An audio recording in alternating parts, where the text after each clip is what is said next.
Thank you, Your Excellency and honorable members. You may now be seated.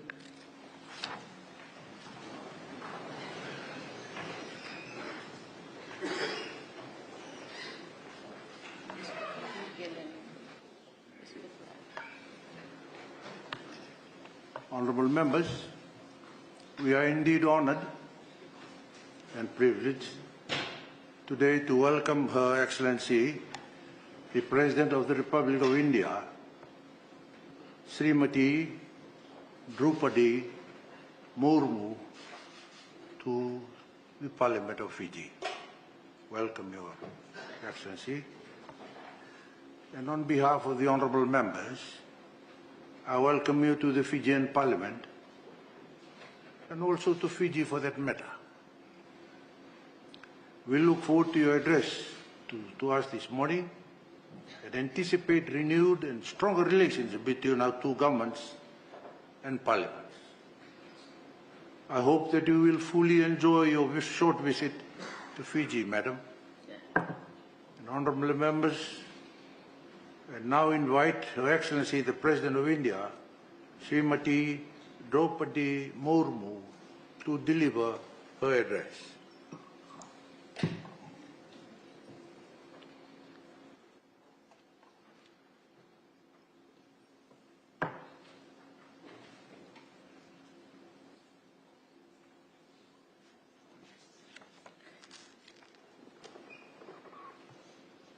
Can I stand? No. Yes. Can I stand? Yes, Madam. You may.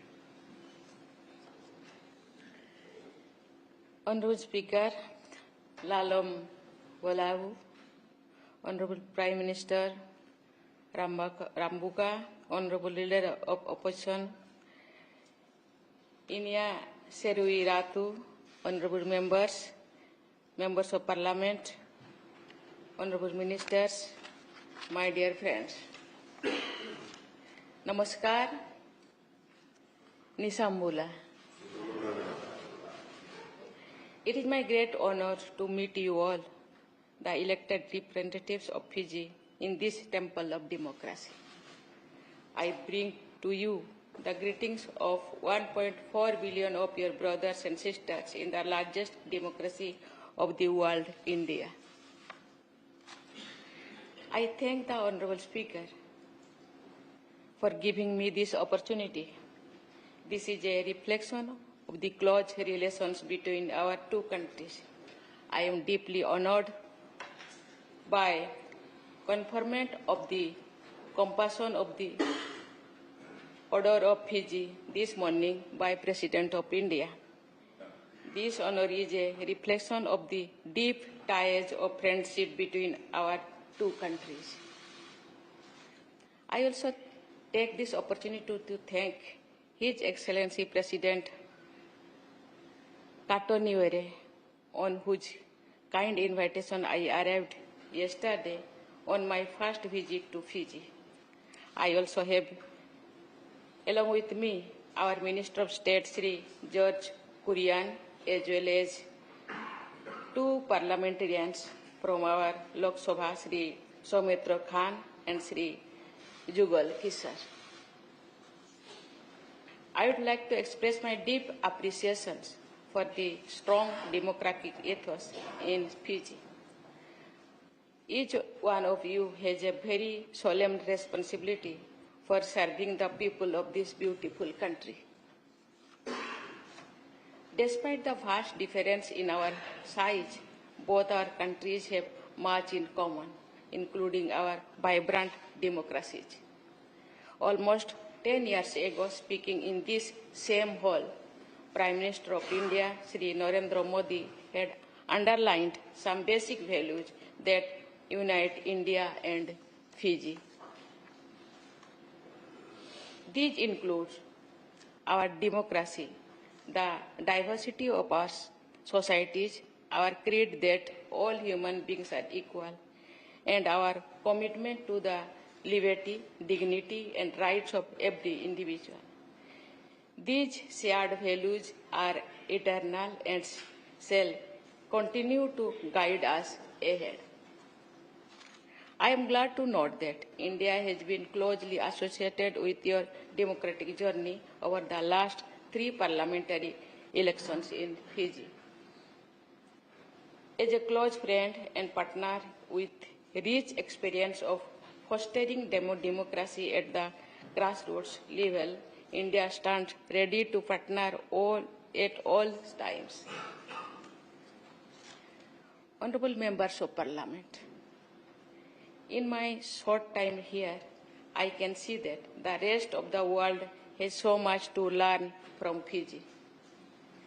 The gentle Fijian way of life, the deep-rooted respect for traditions and customs, and often and multicultural environment makes Fiji so special in an increasingly conflict-ridden world. No wonder Fiji is the place where the rest of the world comes to find its happiness. Fiji today is recognized around the world for its growing contribution to our common efforts, focused on 2 major global challenges, climate change and addressing human conflicts. Whether it is shaping the global dialogue on climate change or voicing the concern of the ocean states, Fiji has been contributing immensely to the global good. India greatly values and applauds the increasingly prominent roles played by Fiji around the world.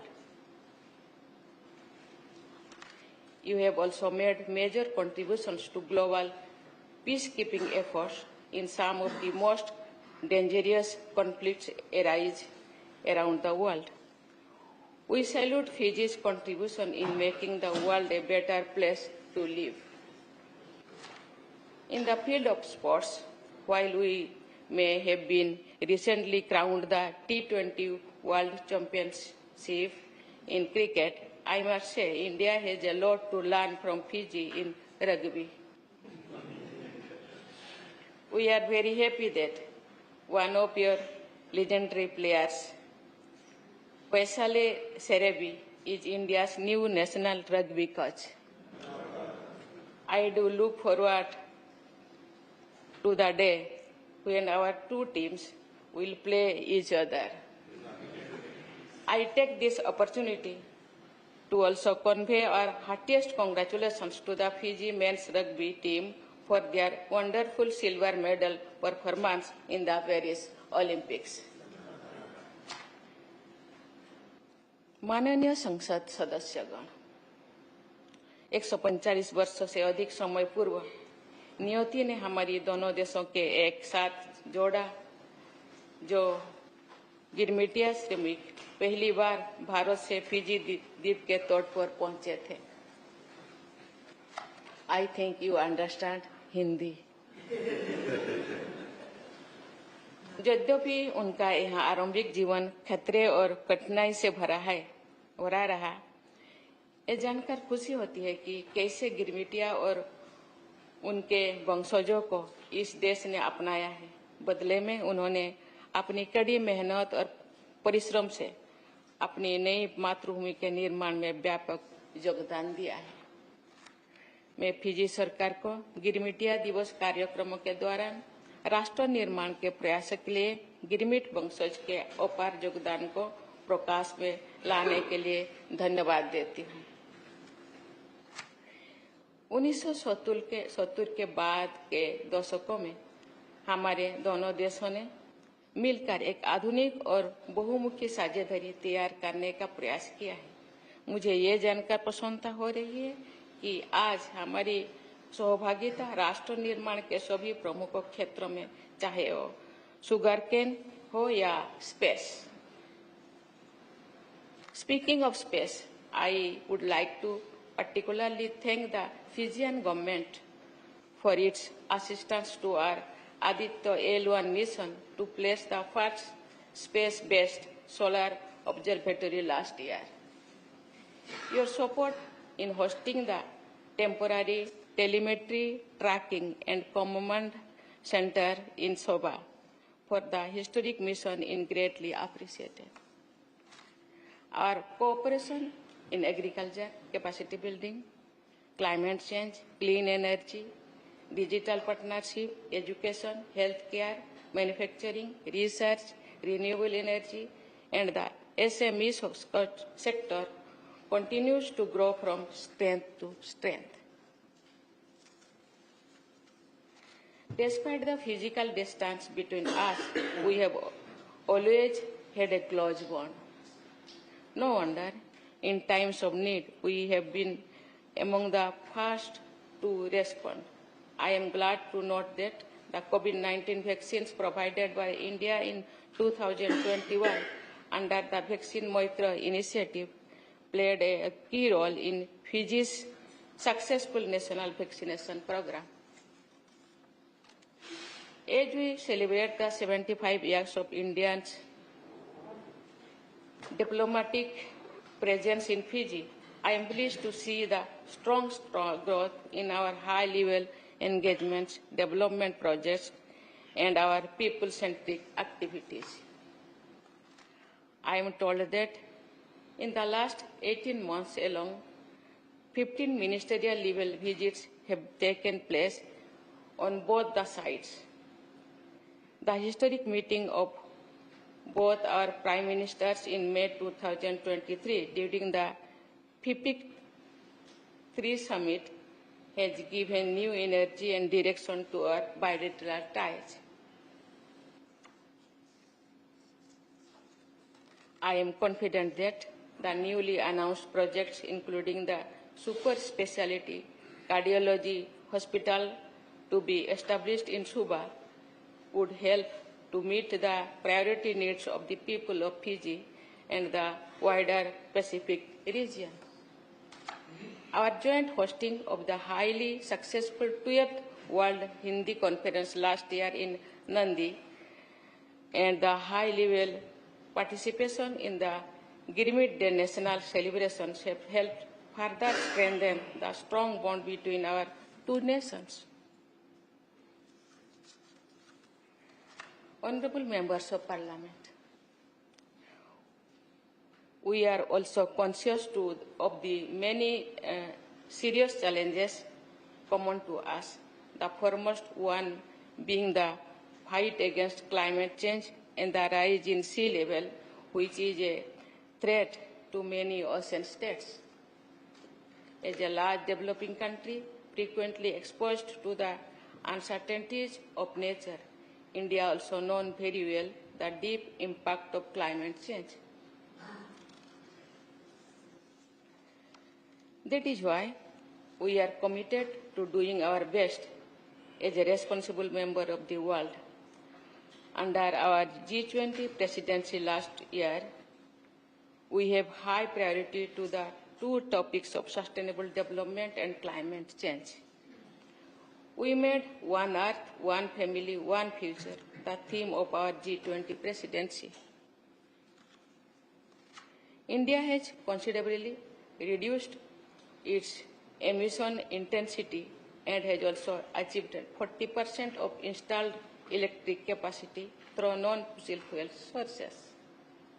Between 2017 and 2023, India has added around 100 gigawatts of installed electric capacity, of which around 80% is from non-fossil fuel-based resources.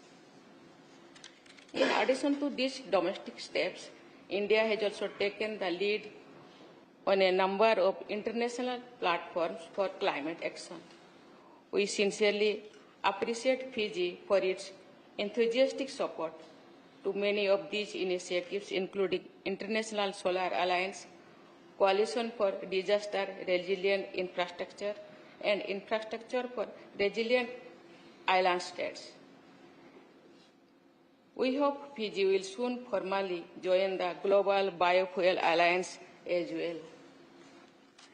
As a powerful voice of the Global South, India will keep pushing the developed countries for both climate finance and climate technology. We will continue to stand shoulder to shoulder with Fiji and other ocean states for climate justice.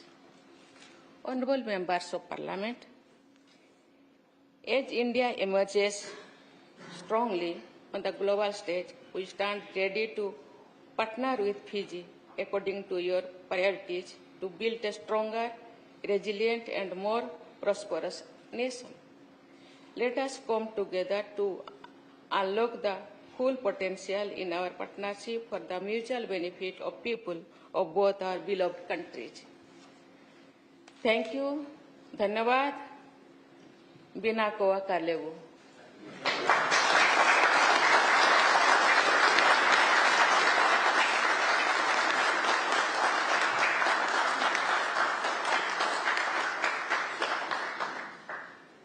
Your Excellency, the President of India, Srimati Droupadi Murmu, thank you for your most insightful address to the Parliament of Fiji.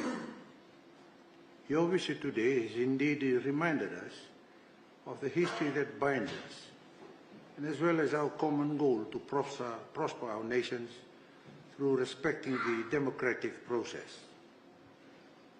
I would also like to express my gratitude to the Government of India for its commitment to constructing the 100-bed super speciality hospital that you've just alluded to. This facility will not only benefit us, as you've indicated, Madam, but also the entire Pacific region. Additionally, we are grateful to India for being one of the first countries to provide us with vaccines during the COVID-19 pandemic. This support was critical for the reopening of Fiji after the pandemic. And Madam, we wish you well in the remainder of your visit in Fiji. Pinakawalevu.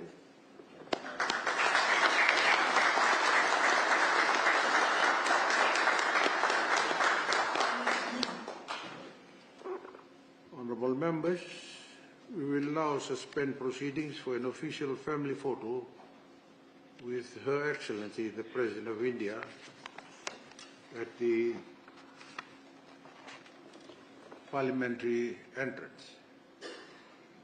And I now call on the Honourable Leader of Government in Parliament, the Honourable Rofilipe Tishoau, to escort Her Excellency and Honourable members. Please be upstanding as Her Excellency, the President of India, leaves the parliamentary chambers.